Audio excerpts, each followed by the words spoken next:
Hello everyone, this is Jastus Padhi.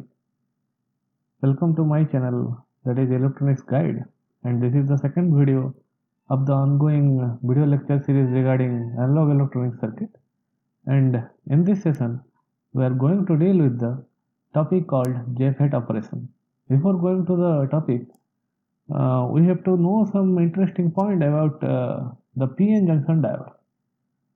So look at this figure, that is figure 1, which is containing three figures, that is A, B and C.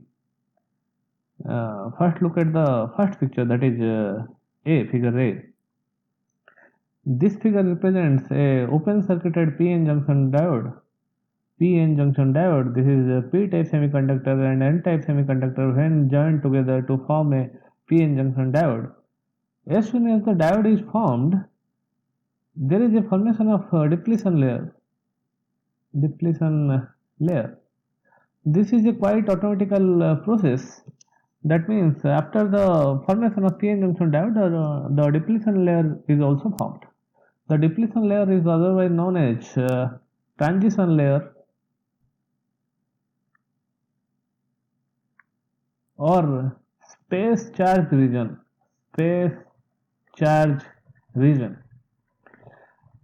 This name is due to the presence of charge carrier. That means in the P side there is presence of negative charge ion and in N side there is presence of positive charge ion. This concept is known to us previously. The width of the depletion layer is equal in both the sides. That means the width of the depletion layer in P side is also equal to the depletion layer in the N side. Moving to the picture B, in this picture also this is a PN junction diode which is open circuited, but in this case the P side is heavily doped as compared to the N side, and after formation of the PN junction diode, the depletion layer width is not equal in both the sides. The width of the depletion layer is more in N side as compared to the P side. That means the penetration of depletion layer is more towards the lightly doped side, that is N side. Now moving to the picture C, in this picture this is also a PN junction diode, but here the N side is heavily doped. That means here N is N plus, that the plus sign indicates the heavily doped side. The N side is heavily doped as compared to the P side. So after the formation of the PN junction diode, the depletion layer width is more in the P side. Now moving to the figure 2. This figure also containing three figures, that is A, B and C. Moving to the first figure, that is figure A. In this figure represents a reversed bias PN junction diode in which both the sides are equally doped. The initial depletion layer width was this much. After applying reverse bias voltage, we know that when we apply a reverse voltage across a PN junction diode, the width of the depletion layer increases. As the diode is equally doped, the PN junction are equally doped, so the increase in width of depletion layer is equal to both the sides. That means the PN junction, width of the depletion layer in P side and also in N side are equal. But as compared to the figure A, the figure B is having more depletion width. Similarly, if we keep on increasing the reverse voltage, the width of the depletion layer is also increases. The figure A becomes figure B and the figure B becomes figure C. And the width of the depletion layer also keep on increasing. The figure C is having more reverse voltage as compared to figure A and B, and also having more depletion width as compared to figure A and B. And the width of the depletion layer to the both sides are equal as the diodes are equally doped diode. Now figure C, figure 3. The figure 3 also having three figures A, B and C. Look at the first figure, that is figure A. In this figure also, this is also a PN junction diode which is reversed bias, and the reverse bias voltage is variable voltage. That means we can increase the negative voltage from 0 volt to minus, let's assume, so I can write as P plus N. In this figure, the figure A junction diode is having PN junction diode, but the PN side is heavily doped as compared to N side. So because the penetration of depletion width is more towards the lightly doped area, so N side is having more depletion width. When we keep on increasing the reverse voltage, the width of the depletion layer also increases. That depicts in figure B, and when we increase more reverse voltage, the figure B turns into figure C, in which the depletion region width also increases in both the sides, but the depletion region width is more in N side, This was the some flashback. You can see that this is the concept all about PN junction diode. By applying this concept, we can see the operation of N channel JFET. Now moving to the JFET operation. The operation of a N channel JFET is quite similar to that of a P channel JFET, provided that the voltage polarities are reversed. I am taking an example of N channel JFET to explain the JFET operation. So this is N channel JFET, in which there is three terminals are there, that is source S, drain D and gate G. The gate is heavily doped area. That means as this is N channel JFET, the substrate is made up of N type semiconductor, and the gate area region is made up of P plus semiconductor. Because the gate is heavily doped, so plus sign is there. That means N channel JFET is having two P plus N junction in above and P plus N junction in below. So there are two P plus N junction are there. Two P plus N junction exist. So after formation of the JFET, there must be formation of depletion layer also there, but see figure B. But the depletion region width is more towards the lightly doped area, that is N side, and the depletion region width is less in heavily doped area, that is P plus side. That means the gate region is having less width of depletion layer, and the substrate region is having more depletion region width. Now, the operation means the flow of current. The current flow is due to the movement of charge carrier. The movement of charge carrier can be done by applying EMF. In this case, we can apply two voltages because the source is treated as common terminal. With respect to source, we have to apply voltage supply.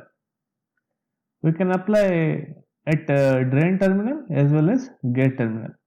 If we apply a voltage at gate terminal, this will be with respect to the source S. So the voltage is known as VGS. And if we apply the voltage at gate terminal, at drain terminal, then the voltage is VDS.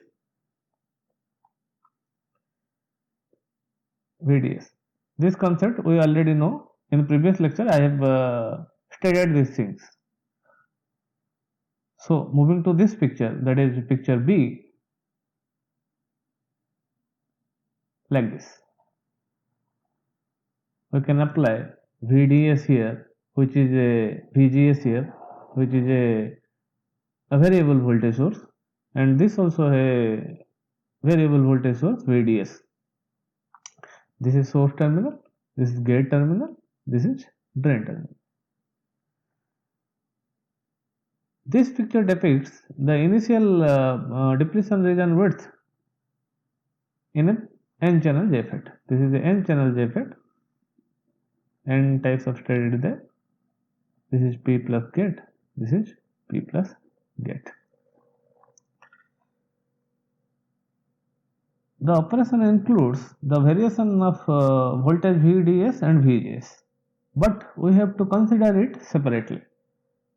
First of all, consider VGS equal to 0 volt and I am varying only the VDS. Then this picture turns into this picture in which VGS equal to 0 volt, that means it is open circuited OC, and VDS we can vary. This is P plus, this is P plus, this is N type semiconductor. This is source, this is drain, this is gate. In this figure, this voltage is VDS. If we apply a voltage VDS like this, then the majority charge carrier present in the N type substrate, that is the electrons, will move from source to drain end like this, due to which there is a current from drain to source, and this current is known as ID, that is drain current. The direction of ID is opposite to that of the electron flow direction. Now, if we increase the VDS value more and more, then the movement of charge carrier from source to drain will increase. This results into the increase in drain current ID. That means if we increase VDS more and more, this will result into the increase in drain current ID. That means the channel here will act as a simple resistor. The channel is a resistive one. Now moving to the next figure, in which we have to see the effect of VGS.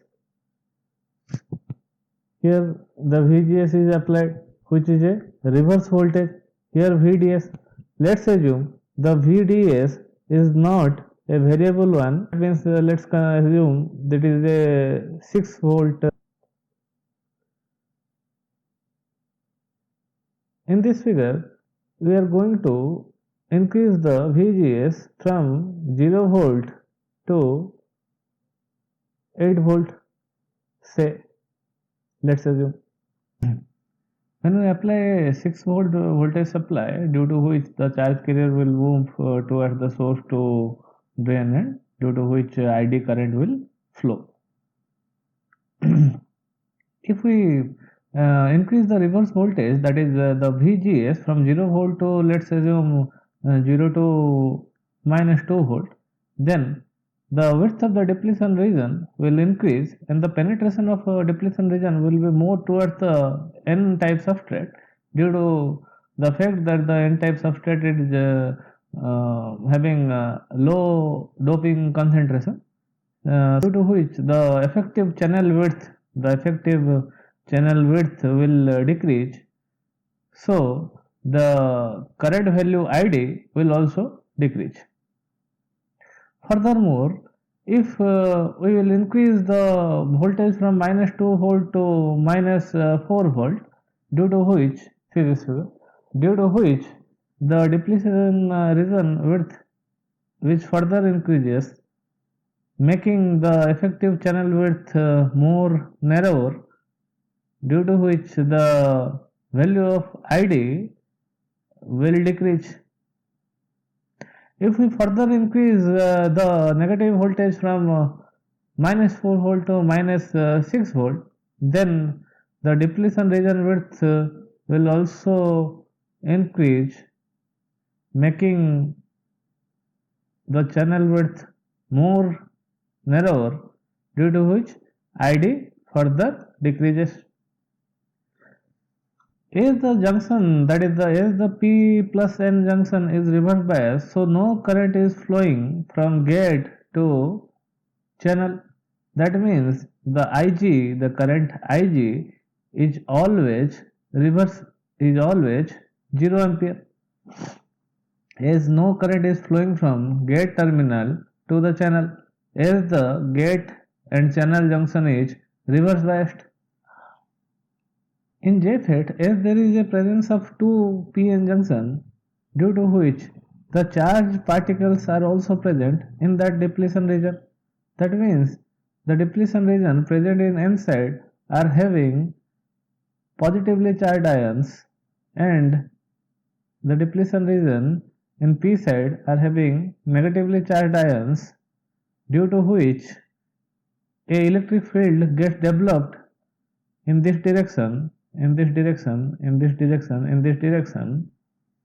The electric field controls the whole operation. That's why these devices are called so. This was all about the operation of N-channel JFET.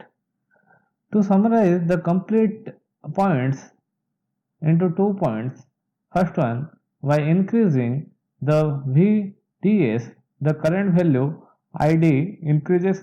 When we increase VDS more and more, ID will increase more and more. This shows a behavior like a resistor. The channel behaves like a simple resistor. Point number 2. When we increase VGS, which is a reverse voltage applied across gate and source terminal, the depletion region width increases, making the effective channel width narrower, due to which ID will decrease. These are the 2 points regarding the operation of JFET. Here the question comes. The question is, will the value of ID will continue in increasing when we increase VDS, or there is a limiting point after which the ID won't increase? And the second question is that, will the depletion region will touch to each other when we further increase the VGS, and will the current value ID becomes 0? And there is also a question regarding the circuit symbol of JFET. I said in this topic that Ig is 0. Then in the circuit symbol of N-channel JFET, what the arrow mark indicates? Is it indicating the current direction Ig? Then the question is, as the current is 0 ampere, then what is the arrow mark is indicating? These questions will be answered in the upcoming classes of my video lecture series regarding analog electronic circuit. Thanks for watching.